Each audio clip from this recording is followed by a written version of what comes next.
rise of the creator.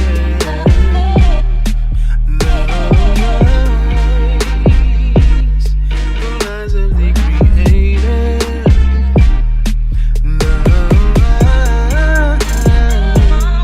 The rise of the creator. Oh, is it my turn now? Nah, it's time to start the show.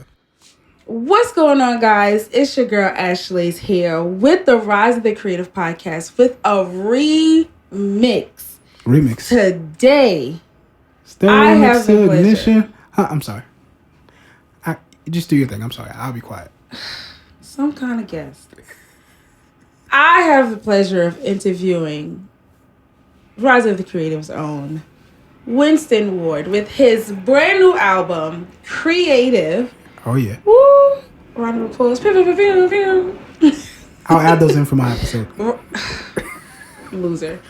So today I'm going to be interviewing Winston, going over his track list for his amazing album, Creative, which was released 11/11. 11/11.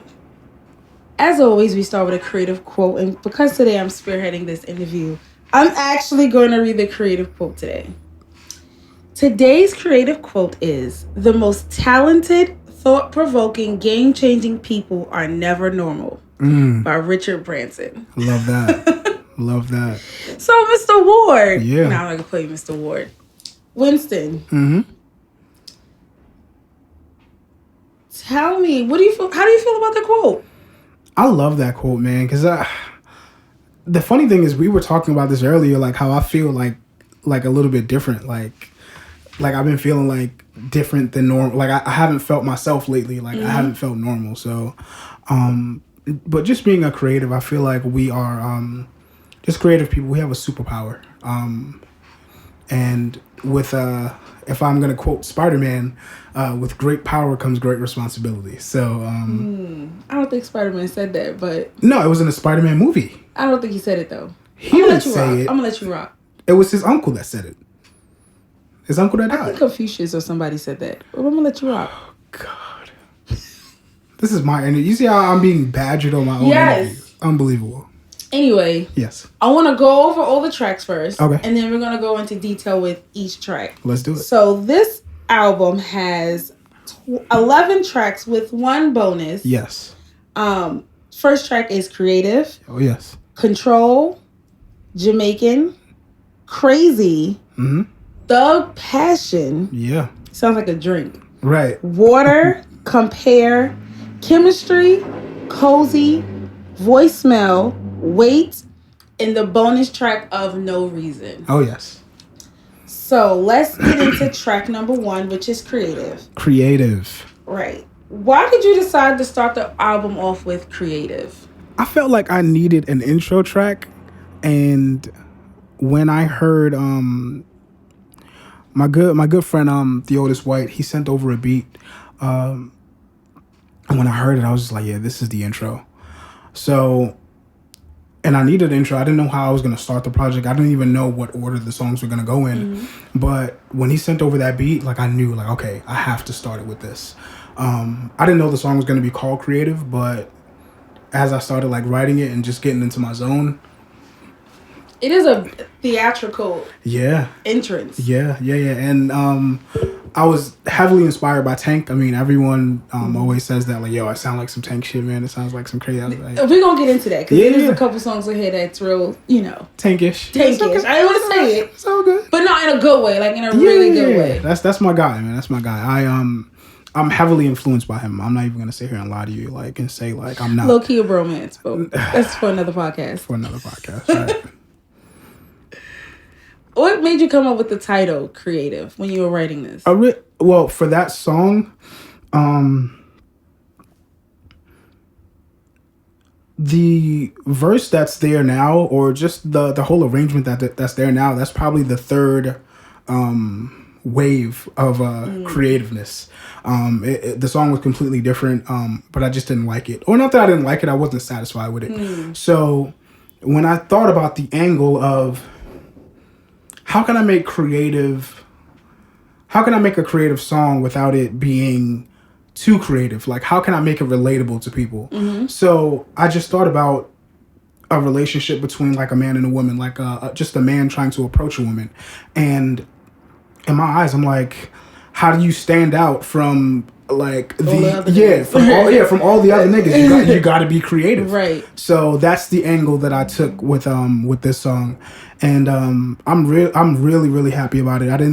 Like I said, that wasn't the original angle that I was going before. I actually don't remember the other ones, but I know that this one wasn't the first one. So, but I'm really happy with how it came out. Okay. Why did you decide to make this song a snippet rather than a full song with 2 verses? It seems to be a little bit of a theme. Yeah, of with course. this album. There's snippets, there's full songs, but why'd you decide to make this one a snippet? Because, to be brutally honest, this song was going to be even shorter than what it was. But I wanted it to at least have one verse and have something not a real chorus. I didn't want a chorus. I know I didn't want a chorus, but I know I wanted something similar in the beginning and something similar at the end.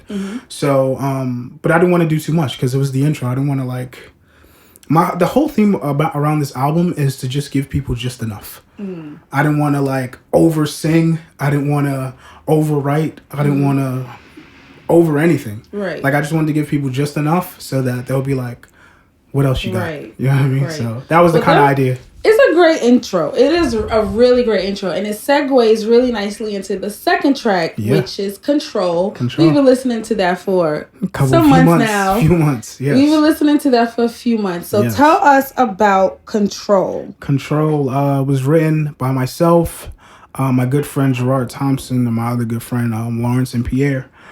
And the song is just... The way how we came up with that song, I really forgot how the conversation started. I know that it started out with a joke. It was a joke that was going on, and also the original premise of the song, it wasn't your love, it got control of me. It was I didn't want to curse on this podcast, but I'm going to curse. The song was your... Just say it. Your pussy has control of me. Okay. Wow. Right. That was a lot. I'm sorry. That was a lot. I'm sorry. But I felt like obviously that was just too much to be said for me to be saying on a song. So I just changed it to your love. I mean, it's insinuated in the song. For sure. And that's what I wanted to do. Right.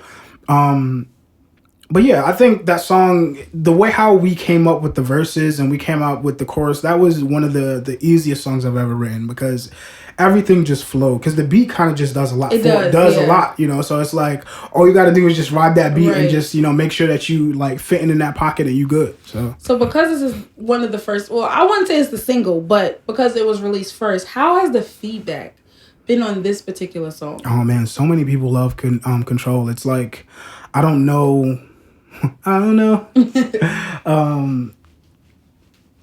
what it is about it, but that's literally a line from the song. Bar. Right. But I really don't know what it is about it. But to be honest, I think it might be the beat because the beat is just so catchy. It gives It gives that little island vibe. So I think that's why people gravitate towards the song a lot more. Even since the album has dropped, people who haven't heard Control, they're like, "Yo, I like that song." So it's definitely something that's catchy. So. What's your favorite part of it? My favorite part of the song are the backgrounds. And the second verse, to be brutally honest. I like the second verse a lot, and that's rare. Right, because during my listening party, I gave this long spiel about why I don't like second verses. I'm not going to repeat it now. But, so I really enjoyed the second verse because I opened up a little bit more vocally. And I appreciated that, so... So from Control, we go into Jamaican. One of my favorite tracks. Right. You sent me a snippet of it. Well, it is a snippet, but you sent me an unfinished version. I was like, oh, that's fire. Yeah. Like, that's really, really fire. So why did you decide not to expand on this particular song? Because once again, like, I felt like it was just like a little shot. You know what I mean? Like, here you go. Like, tell us about Jamaican. All right, so the real reason why this is another beat that came from my good friend Theotis. The funny thing about it, this is the last song that I recorded on the project. This song was not supposed to be on the project. He actually just sent it over, and I was just like, I got to do something to this. And once again, I started out with like a blank slate. I didn't know what I was going to talk about. The original, the song was originally going to be called Sex Exhibit A. I'm so serious, and it's like so fun. Exhibit, yeah, like exhibit, but Sex Exhibit A. Okay. I low key might still use that title later on in the future, but maybe not. But it was gonna be called that, so that's why the first line is called "Got your body shaking when you bust. Would you look at that?" So the whole song was gonna be more so like metaphors and references to like visual stuff, you know. So but then I was just like, let me not do that. And then I forgot. I don't know how I got on the Jamaican theme, but once I caught it, I'm like, I need a song like this because number one, I'm Jamaican, and I kind of wanted to not really brag, but I kind of just wanted to just let people, just give people a sneak peek into that Jamaican side of who I am. Of course, I'm an R&B artist for sure, but that Jamaican side is what I kind of wanted to. Air horns in the back. Right. So that I wanted to. It's more of a personality song than anything. I just wanted people just to get a little taste of my personality, and that was the premise behind it. Gotcha. So you said you're Jamaican. Big time. Do you feel like Jamaican men have a stereotype about them? Of course. And of course, I played into that in the song as well too. Like, but I don't think it's anything bad. Of course, I didn't highlight anything bad in the right. in so the song. What makes you different? What makes me a different Jamaican? Yes. Because I'm an R&B singing Jamaican. Right. You know what I mean? So I mean, low-key, there's like Jamaican R&B songs. No, not really. No. I ain't never heard no Jamaican song like this. They're like their own category, but you're right. Exactly. So, yeah.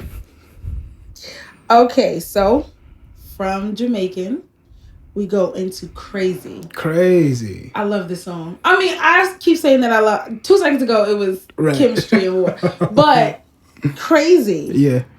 So for Crazy, have you ever lost someone, and how did you get over that hurt? Because in the song you go, I would go crazy. I don't know what I would do without you. So have you ever lost somebody to make you go crazy? No. The song wasn't written from a personal how would you call it? From a personal standpoint. But I've had friends, I'm not gonna say their names. I've had friends who have lost certain females, and I wouldn't say it made them go crazy, but it was just like, and then the song, the premise of the song is more so about, the thought of losing you is giving me anxiety. You know what I mean? Like, just the idea of it is what I kind of played on for this song. Okay, so there's some lyrics in here that I want you to elaborate on. Okay, so let's talk about it. Because if you leave me, my loving must have overdosed. I'll be all alone. Mm-hmm. Did I say that right? Mm-hmm. Elaborate on it. First, sing it. So it's in context. Right. And then go into the details of it. Because if you left me, that means that my love just overdosed. And I'll be all alone. If you left me, I would surely go insane. Something like that. So what I meant by that is, I feel like if you go crazy in a relationship after someone leaves you, you clearly love that person more than they loved you.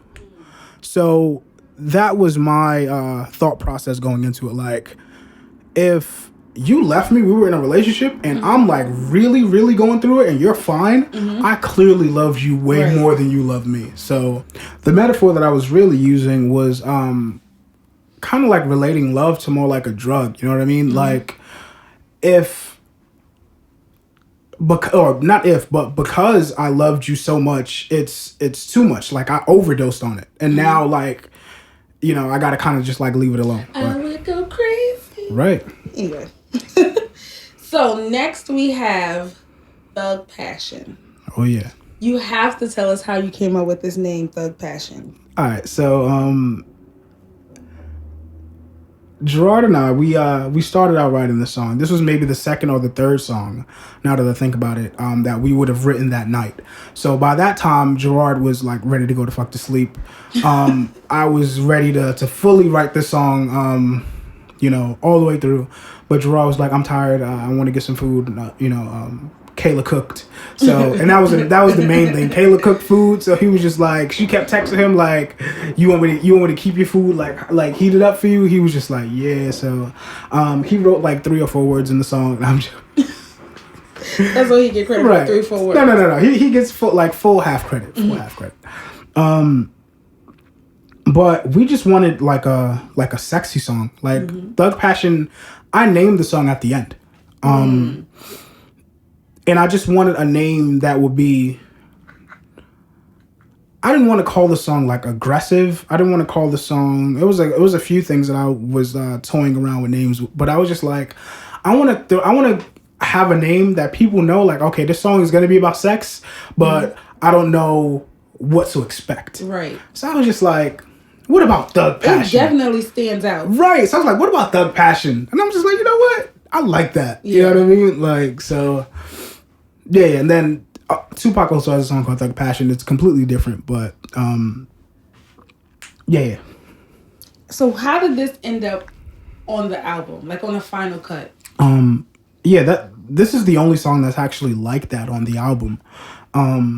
And I felt like I needed a song like this. Like I couldn't have an R&B album without like no sexy time. Without a sex song. Like at least something for y'all to throw on a playlist. You know what I mean? Right. Like, I mean, we just talked about this. Me and I was like, I can't add this to the.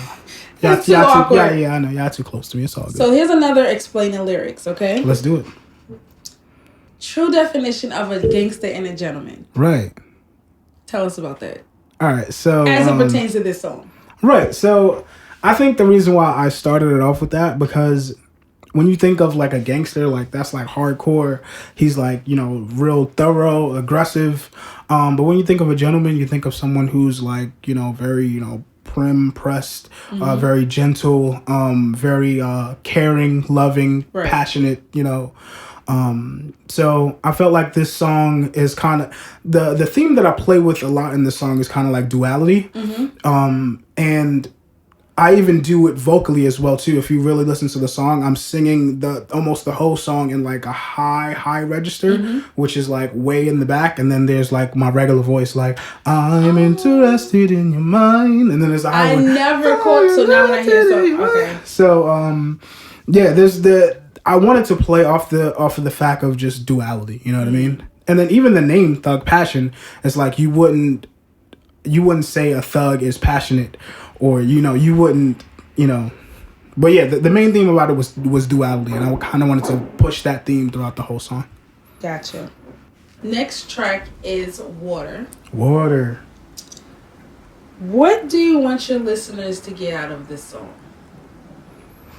I really like the beat of Water. It is very different from the rest of the song. Right. I mean, the rest of the tracks. Shout out to my guy, Brandon, a.k.a.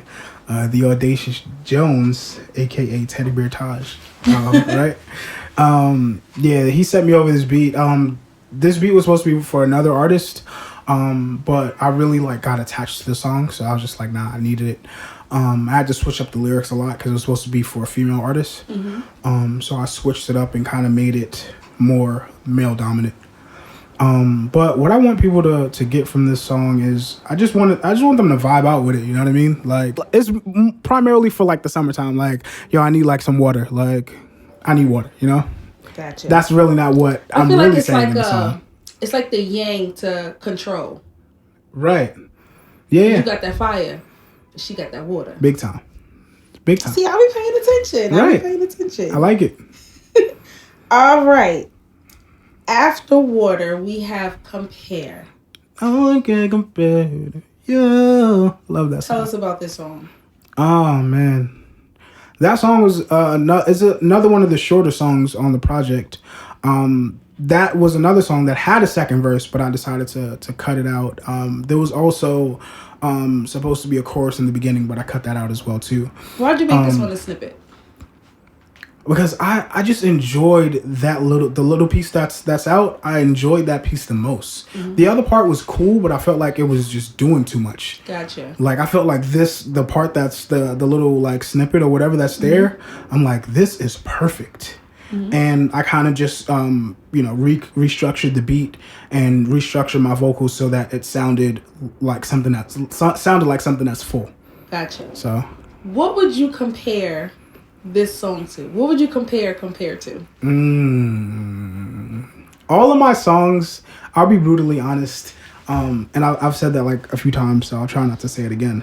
I'll compare this song and all my other interludes to, they don't sound alike, but this is the vibe that I get.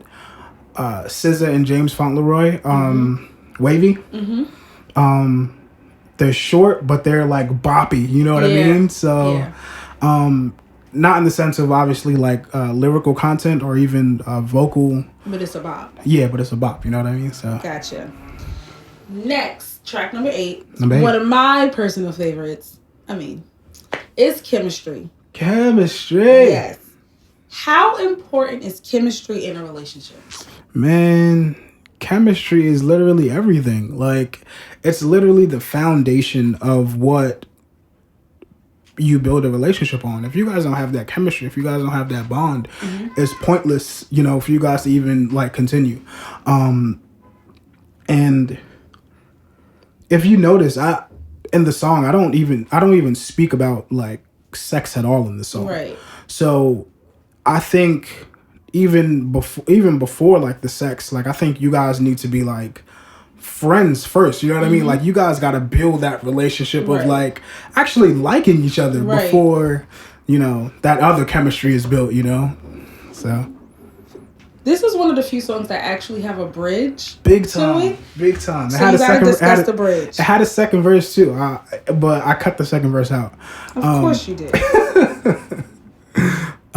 But yeah, this is, first of all, let me shout out my guy Alex, aka Hits by Jude, who produced this track. I love the bridge so much. It was gonna be another one of those shorter songs, but because of the bridge and how how the chords changed on it, I was just like, nah, I need to keep this in for the sake. I needed to keep it for R&B. You know what I mean? Like, and it reminded me of what song is that? What Mario song is that? Let Me Love You?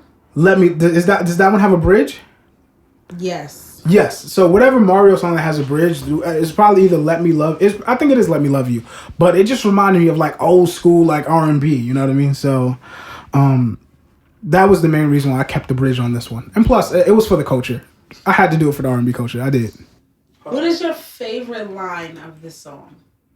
Favorite line? I don't think I have a favorite. Because I have a favorite line, but I want to hear yours first.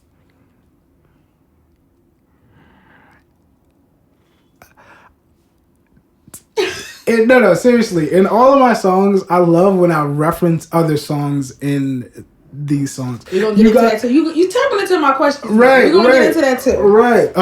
So, like, obviously in Water, I made reference to Control. Right. I don't know what control me control, but your love got control of me, control me. So I made reference to that. In this song, I make reference to Crazy, where I say, my energy mixed with yours makes something crazy. But I don't know. I have my favorite actual part of the song is the bridge going into the chorus and the ad libs that happen after that. I feel like that was just real magical for me. I loved it so much. So, my favorite line. What's your favorite? I'm gonna talk it because clearly I can't sing. We talk till 4 a.m. Convo's amazing. We share our dreams and our fears. Talk with no filter. If we just open our hearts, then love can enter. I was like, whoa. Right. that dating phase where Right. you're just like on the phone all day and you're talking and you're like, what's your favorite color? Oh my Right, God. What's your mama like? Like, Hey, what's your middle name? right. You Like, know? what you got suspended in third grade? Oh, Right. yeah, I mean, like that. I thought that was just so cute. I literally was like, whoop, whoop. Oh, that's so cute. That's why I like chemistry. Yeah. This is another song I wrote and it's weird. I usually write my songs on the train, but I wrote this song like on my terrace, very similar to the next song that's coming up. But I wrote this song on my terrace, and that's the type of energy that I tapped into. Mm-hmm. Like, just like, what was it like, dating? Like, and for me that was like, a minute ago. But what was that? You know what I mean? Like, and like you said, it was, talking on the phone 4 a.m, like just having amazing conversations, like 3-hour, 4-hour conversations and stuff like that. So I just kind of wanted to just highlight all of that in this song. Speaking of the next song, which is track number 9, it is Cozy. Cozy in my arms. So, how does Winston Ward get cozy? Man, I get cozy exactly how it is in the song. I make sure that the room is not too hot because I don't like a hot room. I like it when it's like just a little cold, and just so I can put the blanket over me. Are you like a snuggie kind of guy? Nah, I don't like no snuggies. I like a nice little blanket. You want to know what kind of blanket I like? You know those old grandma blankets that got like all the little like what do you call them? Like the balls on them, like not like lint balls. like the lint balls, yeah, like, but they feel like real grainy. Ew, I know what you're talking about. Yeah, I don't like that. God, I got there's a blanket that I got, like, it's on my couch. Tia hates it, but it's on the couch because it's actually on my couch because I have my own couch in my house.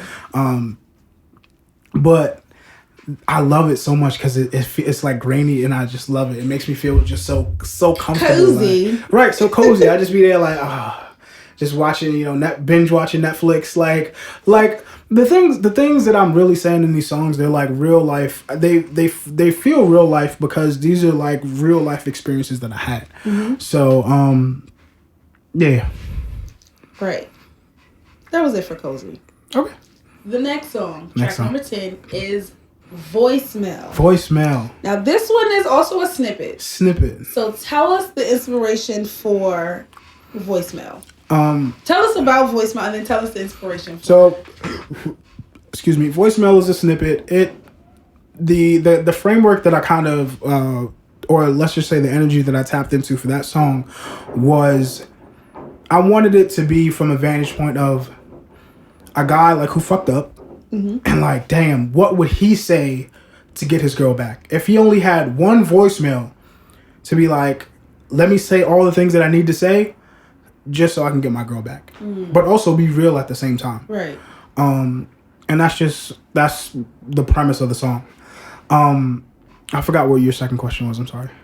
I think that was what was the inspiration for the song? Oh no, that's not the inspiration. That was just the inspiration came from back when Cardi B and Offset was going through their whole big drama, and I said, damn, if Offset was an R&B artist, how would he say, what would he have said to Cardi B? Because at the time when I wrote this song, or at the time that I thought about this song, Offset was going viral. I'm sorry about he said something, I forget what it was, but he like said, y'all won or something like that. No, I don't think it was that. Like he said something so like hood niggerish. You know what I mean? Like, and I was just like, nah, bro, that's not how you do it. I mean, eventually he got her back, but I really just like I took it on myself. Like, what would I have done if I was Offset? And then that's kind of like how like the idea and how the lyrics came about and stuff like that. There's also a Temptations reference. Oh yeah, I caught that at the very, very end. At the very, very end. I know you wanna leave me, but I refuse to let you go. I actually didn't want to speak about that because I don't want to get sued. But okay, so we're gonna edit that out. No, it's fine. We'll talk about it. Fuck it. I mean, fuck it. Listen. They like 85. They ain't gonna sue you. Right. Nah, they're stable, bro. They're sue my ass. Shit. But yeah, I feel like it tied in like so well. It did. Like, I know you want to leave me, but like, I refuse to let you go. Like, it won't be that. And the last words of the song is, "It won't be that easy." Like, only R&B niggas can say some shit like that. For sure, it sounds low key like when you like talk creepish. it sound like if I can't have you, nobody else can. Right, it sounds creepy. But when you sing it, it sounds beautiful. It sounds beautiful. Right. So how should a guy apologize to his woman in his life? I think he should be real, and I'm not gonna go too personal, but I think being brutally honest is the best policy. Just by just coming out and saying, "Listen, like I fucked up," you know what I mean? Like, but I'm ready to acknowledge that I fucked up, and I'm ready to do the work that's needed to make it right again. You know what I mean? And so that's the premise of the song. You should just have guys hire you to get their girls back. I'll do it. I'll leave a voicemail. Right. We done came up with some shit. All right, second to last song. Is Wait. Now, this is my overall favorite song. Like, this one is my overall favorite song. How did you come up with the concept of this song? All right, so there's a video that my very, very, very good friend and director of photography of Sounds Music University, DOND Photos, captured of the actual session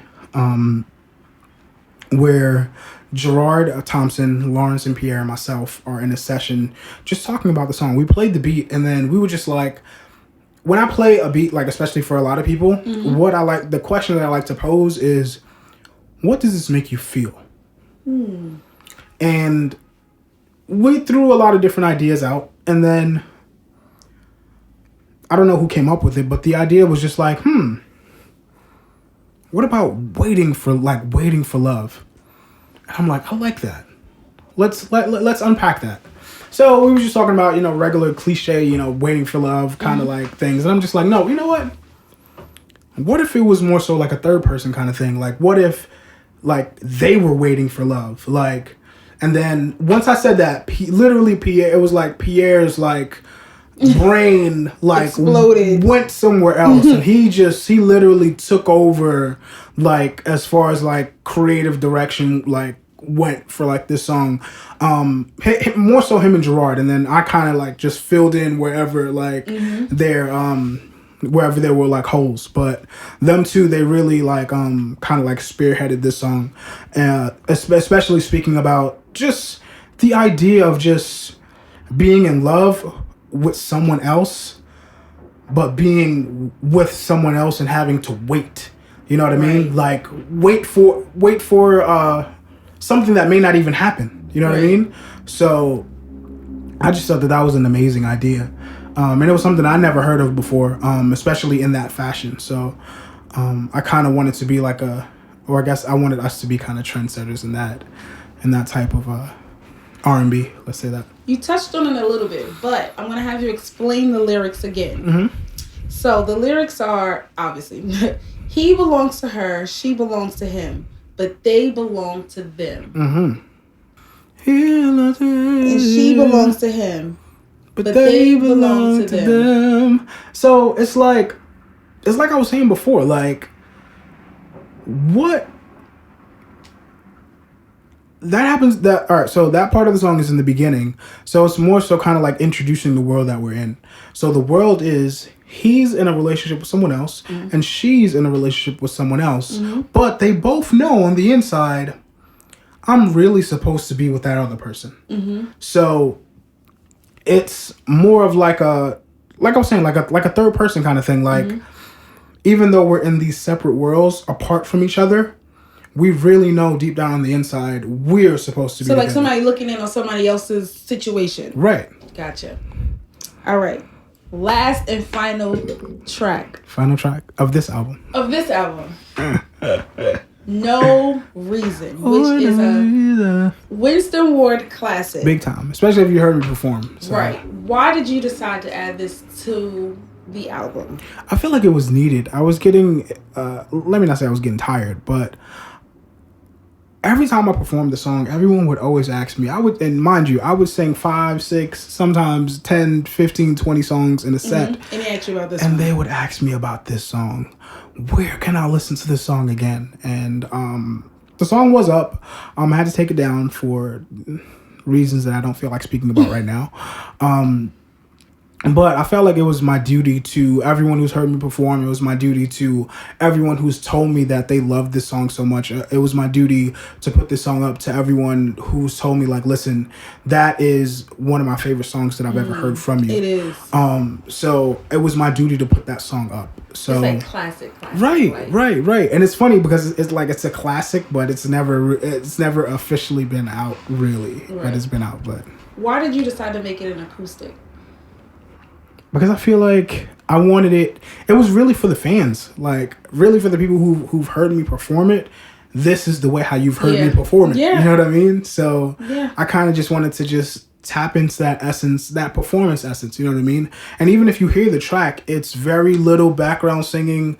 Almost all the song was done in like one take. Mm-hmm. Like I kind of just wanted to just keep it original and just keep it as raw as possible for like an MTV Unplugged. Right. So, yeah, I really love that song. And I couldn't leave it off this album. I couldn't do it. Why did you decide to put it last? I didn't. Not that I feel like it didn't fit, but it's the only song that's acoustic. So I didn't think there wasn't a clear space for me to put it. It had to be either very first or at the very end. So I decided it would be the best option to leave it at the end. Well, that's the track list. I absolutely love it, but I have more questions for you. Okay. I'm always interested to know, how did you come up with the order in which the songs appear? Okay, so on the day that I finished up the album, I spoke with Quincy Valentine, who's the producer of Voicemail. I forgot to say that. Shout out to Quincy. We love Quincy. That's and my Gerard. guy. I didn't say Gerard. And Gerard, yes. Gerard was also here that night as well too. And us three, we sat down. Also Javon too. Shout out to Javon Lawrence. All four of us were here, and we were, because I told them that I had no idea of what I wanted the order to be. I said, listen, I just recorded these songs and I know all of these are the ones that are going to be there. I know that it was going to be 11 songs plus No Reason. I just didn't have the order. So I entrusted in Quincy. It was primarily Quincy and Gerard to do it. And Javon was just more like an outside listener who kind of confirmed everything to make sure everything was good. But yeah, I just wanted to just make sure everything flowed, and we accomplished that. So I personally love that you can, when I listen to an album, I like to hear it from start to finish. Right. From how the artist intended it to listen. Right. But I love the fact that these songs can stand alone on a shuffle. Yeah. Like that's for me, like personally listening, like, can I go from Water to Chemistry? Or can I go from Cozy to Jamaican? And they all are timed right, or they're, even if I go from like a snippet to a snippet, it still brings me into a big song. I love that. That's one of my favorite parts of this. And the reason for that, to be brutally honest, I think it's because I didn't make this project as an album. Like I made them all as individual songs that just happen to fit together. You know what I mean? So, what do you want your listeners to get out of this particular album? I think, and this is why I kind of wanted to release it on 11/11, is because the number 11/11, it stands for new beginnings and kind of like a fresh start. So I wanted my audience to I wanted this to be like a reintroduction of Winston Ward to like my present audience and to new people who are hearing me for the first time. Like, this is the standard that I kind of wanted to set for myself as an artist, as a singer, as just a professional. And that's just what I want. I want them to take away good music, and good vibes. And just a little bit of my personality as well too. So, and the fact that you're Jamaican. And the fact that I'm Jamaican, right? And you like to get cozy. I think it tells a lot to who you are as a person, because you're not like bombarded with trendy beats or soundboards or anything. It's literally just vocals, and artistic expression. Like, that's what like I it. loved about that. I like that. What were the other names you had for this album before you settled on creative? Not settled, but before you decided on creative. I wanted to call the album Audio Gumbo. I love that one. The reason why I wanted to call it Audio Gumbo was because of what we were speaking about before, because I knew I was making all these songs individually, and it was just going to be a lot of different types of beats and different types of everything.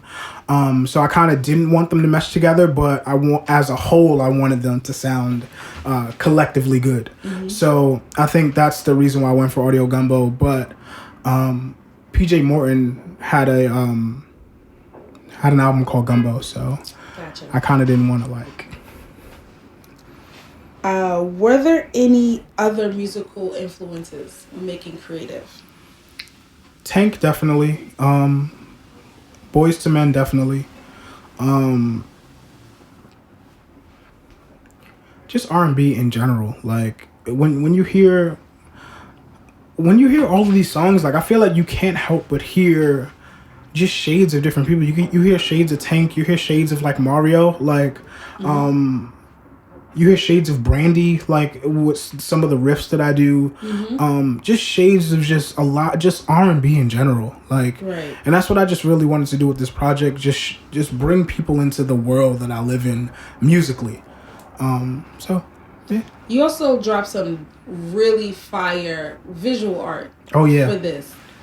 Tell me how you came up with this concept. Shout out to my guy Leak, man. Y'all make sure y'all follow him too. Big Leak God himself. Big Leak _ God himself on Instagram. He's an amazing graphic designer. I approached him with the idea, and the funny thing is he never takes credit for it because I came to him with the idea of what I wanted my artwork to look like, and he kind of just put it together from there. I originally wanted it to be more so like of a cartoon, and he was like, nah, this has to be like your real face, and we'll have like all the other stuff like kind of like coming out of you. It works. Yeah. I'm so happy that we went with that direction, and I just wanted the artwork to kind of describe me in a sense. And the funny thing about this is I don't play any musical instruments. I don't make any beats, but I feel like I live in this world, and I love this world so much. You know what I mean? Mm-hmm. So, and if you look at it, it's almost as if like it's coming out of me, like oozing you're out made of me. Up of it. Right. So that was the main idea for that. So as with any other Rise of the Creative podcast, we have rapid fire questions. Okay, are you ready? Oh my God, you're in the hot seat. Hot seat, let's do it. Okay, Winston, you have 0.2 seconds to answer these questions. Are you ready? Let's do it. If you could have any celebrity feature on this album, who would it be? Myself. I didn't want no features on this album. Celebrity feature. Beyonce. Favorite track? Thug Passion. If you could only perform one song from this album forever, only one song, what would it be? Thug Passion. What song would you make a second verse for? You're taking too long to answer these questions. Sorry. What song would you do a video for? You can only do one video.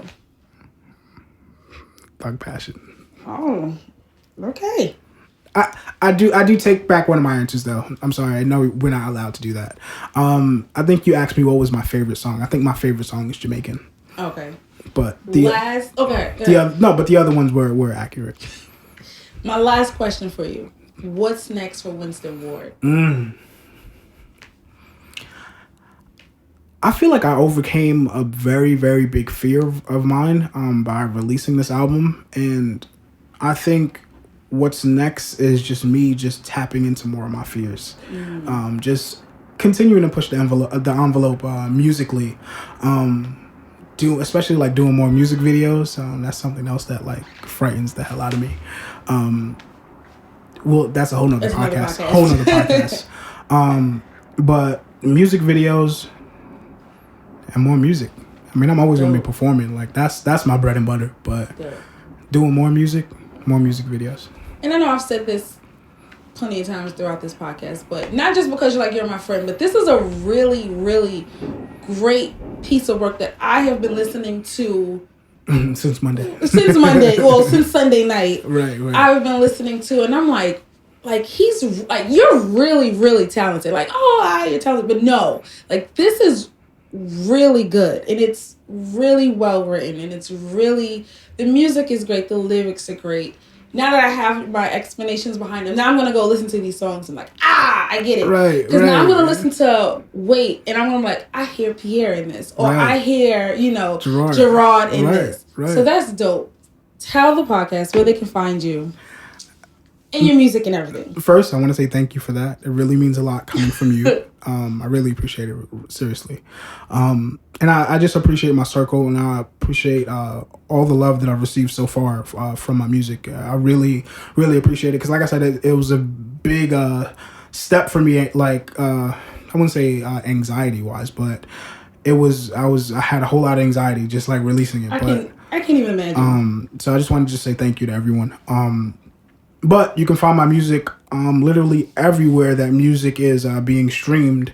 Apple Music, Spotify, Tidal, everywhere, YouTube, everywhere. And just stay tuned for a lot more stuff. You can also follow me on Instagram at the R&B Student, THERNBSTUDENT. You can also follow my hashtag, which is Can I Sing For You.